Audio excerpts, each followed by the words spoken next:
Assalamualaikum warahmatullahi wabarakatuh. Ad-Dukhan atau kabut asap adalah peristiwa tanda hari kiamat yang pasti akan terjadi. Allah Ta'ala berfirman, "Fartaqib yauma ta'tis sama'u bidukhanin mubin, yaghsana sahada adabun alim." Maka tunggulah hari ketika langit membawa dukhan atau kabut asap yang nyata yang meliputi manusia. Inilah azab yang pedih. Kapan terjadinya peristiwa dukhan telah diterangkan tanda-tandanya dalam berbagai hadis dan asar. Pada intinya, dukhan atau peristiwa kabut asap yang memenuhi langit dan bumi adalah akibat dari melintasnya atau jatuhnya bintang berekor.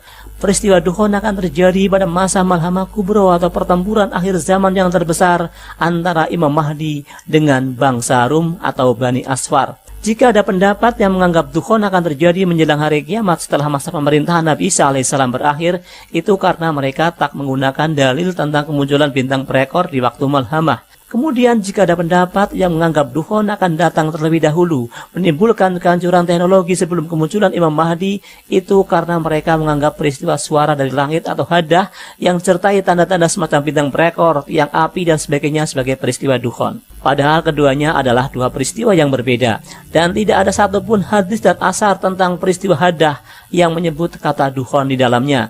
Hadah akan datang terlebih dahulu sebelum masa Imam Mahdi untuk mengawali rangkaian peristiwa perselisihan, peperangan dan kedoliman. Sementara dukhan akan terjadi di masa Imam Mahdi untuk mengakhiri peperangan antara Imam Mahdi dengan bangsa Rum dan akhirnya membuat Dajjal keluar karena kemarahannya. Sebagaimana disebutkan, "Ya Jabir, lanarud Dajjal yahruju hatta tuftaha Rumu." Hai Jabir, kita tak akan mengetahui Dajjal keluar sampai Rum ditaklukkan.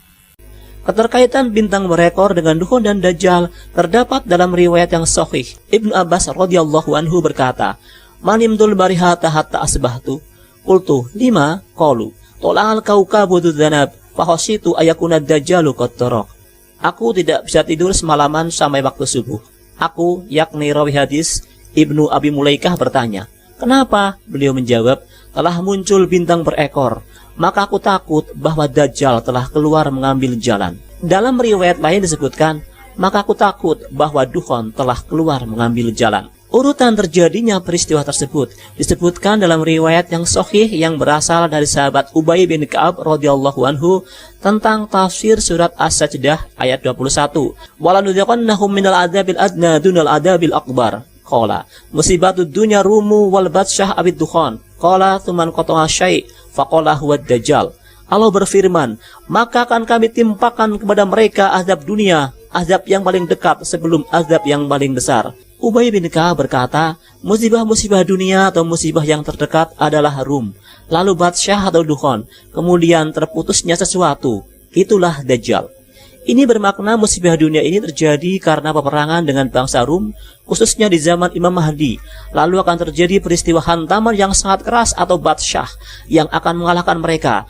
Batsyah terjadi akibat jatuhnya atau melintasnya bintang berekor, bisa komet, asteroid dan sebagainya ke wilayah Rum. Ini menyebabkan kehancuran yang sangat besar, menimbulkan dukhan atau kabut asap yang memenuhi langit dan bumi selama 40 hari 40 malam.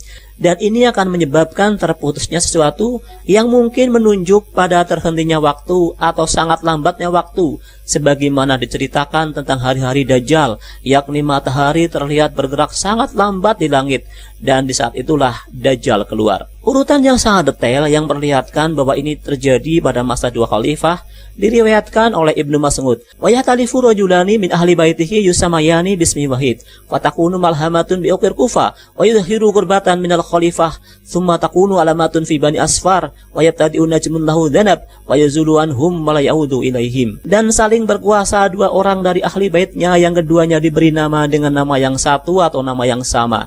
Kemudian terjadi malhamah di Uqir Kufa, maka mereka akan menang dengan pengorbanan dari khalifah, atau mereka tampak dekat dengan khalifah.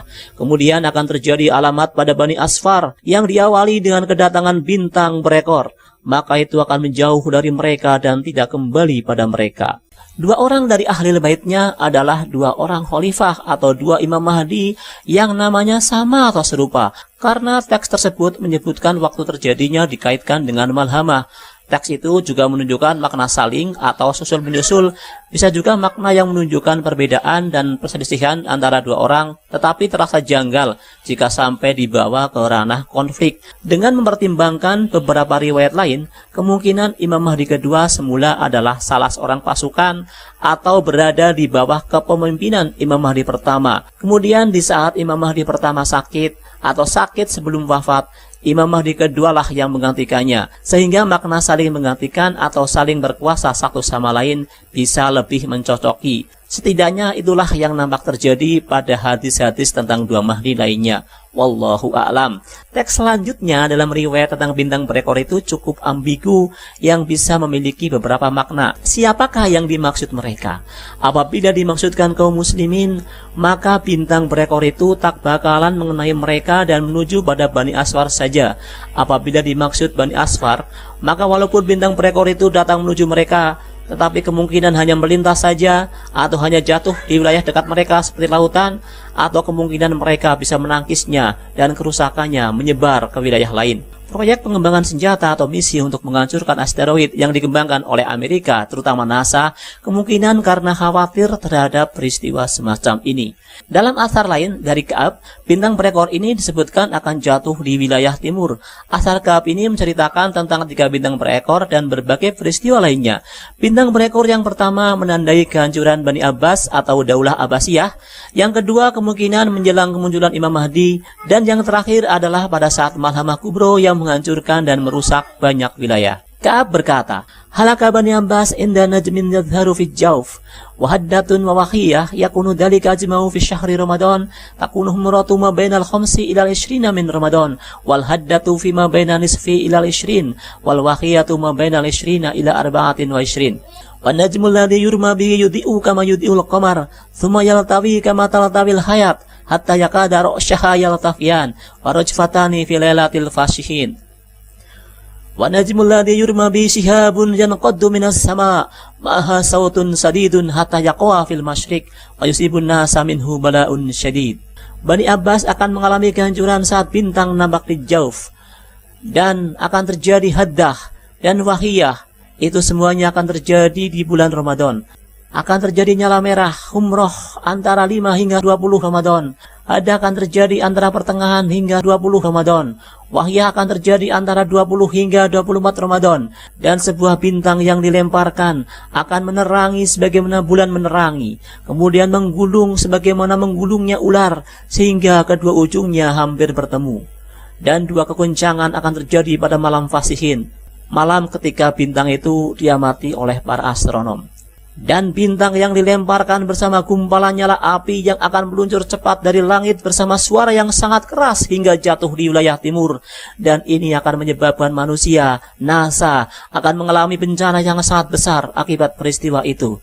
Apabila penyebutan 3 bintang ini semuanya berlaku untuk Bani Abbas atau Daulah Abbasiyah, maka hal itu adalah mustahil, khususnya 2 bintang yang terakhir, karena peristiwanya tak pernah terjadi bahkan hingga sampai Bani Abbas dihancurkan oleh invasi Mongol. Di sini kita melihat bahwa tema tentang Mahdi memang banyak mengulang peristiwa-peristiwa yang telah menimpa Bani Abbas. Kalau pada masa lalu ada tentara Mongol, Turk atau Bani Konturo yang merupakan rumpun Ya'juj Ma'juj yang menghabiskan Bani Abbas, Khalifah Imam Mahdi dan Nabi Isa alaihissalam pada kedatangannya yang kedua juga kelak akan diserang oleh Ya'juj Ma'juj. Kali ini adalah Ya'juj Ma'juj yang sesungguhnya. Karenanya, kalau pertimbangan pengulangan sejarah atau suatu peristiwa zaman dulu akan terulang lagi di masa mendatang, maka rentetan penyebutan 3 bintang ini bisa ditentukan. Yang berlaku bagi Bani Abbas adalah bintang yang menyebabkan warna merah di Jauf, sedangkan peristiwa Haddah, peristiwa Wakhiyah, dan bintang berekor yang menggulung seperti ular itu akan terjadi berdekatan dengan masa Imam Mahdi. Adapun bintang berekor yang jatuh ke bumi di wilayah timur, itulah bintang berekor yang akan menyebabkan dukhon. Dan ini diterangkan dalam riwayat Ibnu Mas'ud bahwa itu terjadi saat Malhamah dan akan meluncur menuju Bani Asfar. Bani Asfar adalah sebutan bagi Rum, yakni bangsa Eropa dan Amerika. Bani Asfar yang berada di wilayah timur sangat mungkin menunjuk pada mereka yang berdiam di benua Amerika, karena wilayah barat pada masa awal generasi Islam adalah ujung barat benua Afrika dan Eropa, sedangkan kata Amerika atau nama Amerika belum dikenal pada waktu itu, walaupun Rasulullah mungkin saja menyebutnya, tetapi kita tidak lagi menemukannya. Di sini Amerika bisa disebut daerah yang paling timur, sekaligus bisa disebut yang paling barat, tergantung dari mana mengukurnya. Laut di mana segitiga Bermuda berada juga bisa disebut sebagai laut yang paling timur, sehingga cukup wajar bila penulis Mesir Muhammad Isha Daud menganggap Dajjal akan keluar dari segitiga Bermuda karena lokasi itu memang berada di paling timur. Dajjal muncul setelah kerajaannya ditimpuk bintang berekor. Karena itulah Ibnu Abbas mengkaitkan kemunculan bintang berekor dengan Dajjal. Wallahu a'lam bishawab.